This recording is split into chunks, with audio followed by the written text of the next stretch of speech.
دیکھیں پہلے تو جب میں جیل گیا تو ایک بہت ہی خوفناک جیل تھا، اور جب میں پہلے دروازے سے اندر گیا تو مجھے زنجیروں، بڑی بڑی چابیوں اور ہتھکڑیوں کی جھنکار وہ سنائی دی۔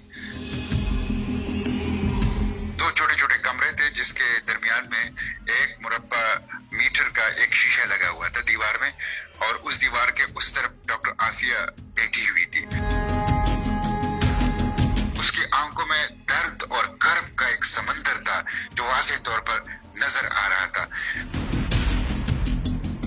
تو انہوں نے مجھے کہا کہ پاکستان کے عوام، پاکستان کی پولیٹیکل پارٹیز، پاکستان کی پارلیمنٹ، پاکستان کی اسٹیبلشمنٹ، پاکستان کی جوڈیشری سے یہ کہو کہ مجھے اس جہنم سے نکالو۔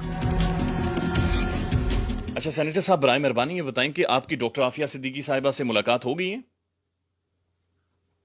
جی بالکل، آج میری ملاقات ہوئی ڈاکٹر عافیہ صدیقی سے، اور یہ ملاقات 3 گھنٹے پر ہوئی تھی، اور اس ملاقات میں ڈاکٹر عافیہ کی بہن ڈاکٹر فوزیہ صدیقی اور ہمارے جو وکیل ہیں ہیومن رائٹس کے کلائیو اسمتھ، وہ بھی ہمارے ساتھ تھے۔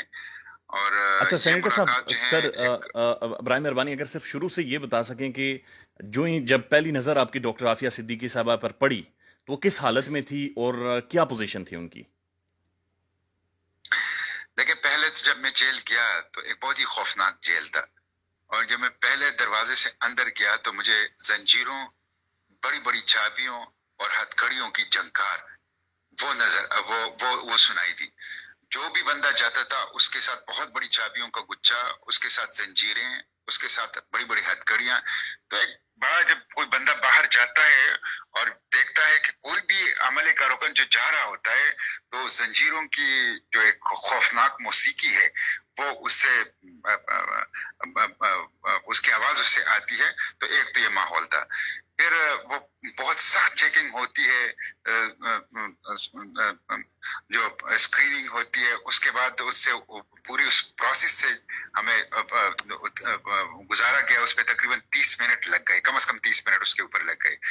پھر اس کے بعد پھر بہت ہی اندر تقریباً کوئی 4 منزلہ مختلف بلڈنگز ہیں جس میں ہمیں لے جایا گیا، اور وہاں پہ 2 چھوٹے چھوٹے کمرے تھے جس کے درمیان میں ایک مربع میٹر کا ایک شیشہ لگا ہوا تھا دیوار میں، اور اس دیوار کے اس طرف ڈاکٹر عافیہ بیٹھی ہوئی تھی، اور اس طرف 3 کرسیاں، چونکہ 3 بندے 3 کرسیاں رکھی ہوئی تھی، اور درمیان میں ریسیور کے ذریعے سے، ٹیلی فون کے ذریعے سے ہماری بات ہوتی تھی شیشے کے آر پار۔ اور ڈاکٹر عافیہ بھی ان کے جسم کے اوپر بھی اسی طرح سے زنجیریں لگی ہوئی تھی؟ ملاقات کے لیے جب لاتے ہیں تو زنجیروں میں ہوتی ہے، ملاقات کے لیے سے جب پوری ہو جائے واپس لے جاتے تو پھر زنجیریں گئی، ملاقات کے دوران اس کے اوپر زنجیریں نہیں تھی۔ جی۔ تو میں نے جب پہلی نظر میں دیکھا تو سچی بات یہ ہے کہ اس کے چہرے کے اوپر ایک عجیب تاثرات تھے۔ اس کے ایک تاثر تو سکینت کا تھا، زبردست قسم کا ایک سکون، ایک سکینت، ایک دوسرا روحانیت کا تھا کہ اس کے اندر ایک نور تھا اس کے چہرے میں۔ تیسرا، اس کی آنکھوں میں درد اور کرب کا ایک سمندر تھا جو واضح طور پر نظر آ رہا تھا۔ تو ایک بڑی اس کی، جب آپ اس سے بات کرتے تھے تو جب وہ مسکراتی تھی کسی بات پر، آپ اس کو ایسی بات کر لیتے تھے کہ تو اس کے اندر ایک معصومیت اور ایک روحانیت اور ایک نورانیت اس کے چہرے پہ نظر آتی تھی۔ اور جب وہ اپنے دکھ بیان کرتی تھی، اپنے بچوں کا، اپنے والدے کا، اپنے والدہ کا، اپنے خاندان کا، پھر اپنے ساتھ گزرنے والے واقعات کا، پھر روز جو اس کے ساتھ جیل میں گزرتا ہے، تو اس سے جو اس کے چہرے کے اوپر درد اور کرب کے آثار نمایاں ہوتے تھے وہ ناقابل برداشت ہوتے تھے۔ تو ایک امتحان تھا میرے لیے 3 گھنٹے، اور میں کوشش کی کہ میں ان کو زیادہ سے زیادہ انگیج کروں، زیادہ سے زیادہ ان سے بولوں، ان کے بارے میں معلومات لوں، ان کو حوصلہ دوں، ان کو ہمت دوں۔ کس بارے میں ڈاکٹر عافیہ اپنے بچوں کے بارے میں یا والدین کے بارے میں کس چیز کے بارے میں بار بار پوچھ رہی تھی یا زیادہ اس کے بارے میں ڈسکس کر رہی تھی؟ بس ایک تو جب آپ بچوں کا تذکرہ کر لیتے تو اس کے آنکھوں میں آنسو آ جاتے تھے، اور بس وہ دعا کرتی تھی بچوں کے لیے، اور پھر یہ بھی پریشان تھی، وہ خوفزدہ ہے کہ میرے بچوں کو کوئی مار نہ دے، میرے بچوں کو کوئی نقصان نہ پہنچا دے جس طرح میرے ساتھ یہ لوگ کر رہے ہیں۔ تو یہ ایک خوف ان کے لبوں پہ جو ہے وہ آ جاتا تھا، اور बेबसी की कैफियत में, एक लाचारगी की कैफियत में वो सिर्फ वो आंखों में आंसू लिए हुए वो बच्चों के लिए दुआएं कर। आपको पता है कि हम उनके बच्चों की तस्वीरें लाए हैं, हमें ये इजाजत नहीं दी गई कि हम उनको बच्चे की तस्वीरें दिखा दें।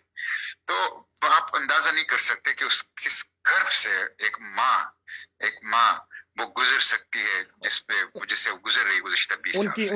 उनकी अपीयरेंस कैसी थी डॉक्टर आफिया सिद्दीका की? चूंकि जो हमने तस्वीरें देखी हैं वो तो उस वक्त की हैं जब वो डॉक्टर बनकर पाकिस्तान आई। उनकी अपीयरेंस ये थी कि उनकी सामने के 4 दांत जो ऊपर जबड़े के 4 दांत हैं वो टूट चुके हैं, और वो भी तशद्दुद से टूट गए हैं। तशद्दुद से यानी मुंह में मारा गया उन्हें? हाँ बिल्कुल, वो तो मारते हैं, यहाँ तो बहुत तशद्दुद होता है। ये जो जिस जेल के अंदर ये है, ये बदनाम जेल है। इस वक्त भी अमेरिकन एडमिनिस्ट्रेशन का इसकी कई इंक्वायरियां चल रही है।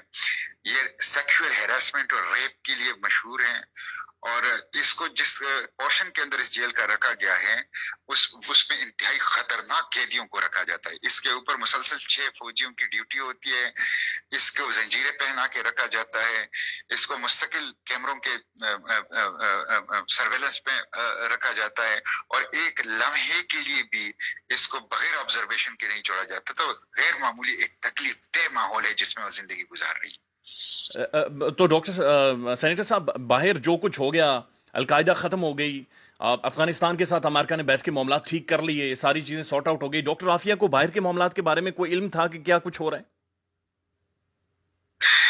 डॉक्टर आफिया के बाहर के मामलात में हल्का फुल्का इल्म था, लेकिन उनका हाफिजा खराब हो चुका है, कमजोर हो चुका है। उनके जो नफ्सियाती तौर पर थोड़ी सी वो डैमेज हो गई थी, चीजों को गुडमुड करती थी, मिस इंटरप्रेट करती थी, और थोड़ी सी उनके नफ्स जो उनके बॉडी लैंग्वेज से पता चले नफ्सियाती, जाहिर है जिस गर्भ से वो गुजर रही है, रोजाना की बुनियाद पे गुजर रही है, तो वो थोड़ा सा उसके हाफिजे का वो था। मैंने ज्यादा छेड़ा इसलिए नहीं कि मैं उनको दुख नहीं देना चाहता। तो आप लोगों को देखकर 20 सालों के बाद डॉक्टर आफिया का रिएक्शन क्या था? चले, आपने तो बयान किया कि आप लोग क्या महसूस कर रहे थे, वो क्या महसूस कर रही थी? वो मैं आपको बताऊं कि वो थोड़ी सी, मतलब मैंने उनसे पूछा कि आफिया बहन आपको खाने में कौन सी चीजें पसंद है जी? तो उस बेचारी ने मुझे कहा कि मुझे अब किसी चीज का शौक नहीं रहा, मुझे बस ये, मैंने कहा मेरा बेटा है, वो बहुत छोटा बेटा है, 10 साल का 12 साल का, वो बहुत अच्छे खाने बनाता है इस उम्र में, और उसको किचन का और खाने बनाने का बहुत शौक है। तो उसने मुझे कहा है कि आंटी से पूछो कि उनको कौन सा खाना पसंद है, ताकि मैं वो खाने बना के उनके नाम पे सदका किया करूं, अल्लाह के नाम पे उनके लिए सदका किया करूं। तो उसने मुझे कहा कि मुझे तो बहुत खुश हुई बच्चे के लिए। कहते हैं अच्छा है कि बच्चे जो हैं वो किचन में जाते हैं, अपना खाना पकाना सीखते हैं, लेकिन फिर साथ कहा कि मुझे तो कोई दिलचस्पी नहीं है जिंदगी से, मेरी दिलचस्पी खत्म हो गई है, और मुझे तो खाने का नहीं, बस सिर्फ अली से, जो छोटा बेटा है मेरा, वो अली से सिर्फ ये कहो कि खाने जब पकाएं तो अच्छी न्यूट्रिशन वाले खाने पकाएं, उसमें अल्लाह की नाफरमानी की कोई चीज ना हो, और वो गरीबों में बांटा करें। सेनेटर साहब, अपनी माँ का भी जिक्र किया? जी, माँ का जिक्र किया है, और हमने उनको ये नहीं बताया कि उनकी माँ फौत हो चुकी है।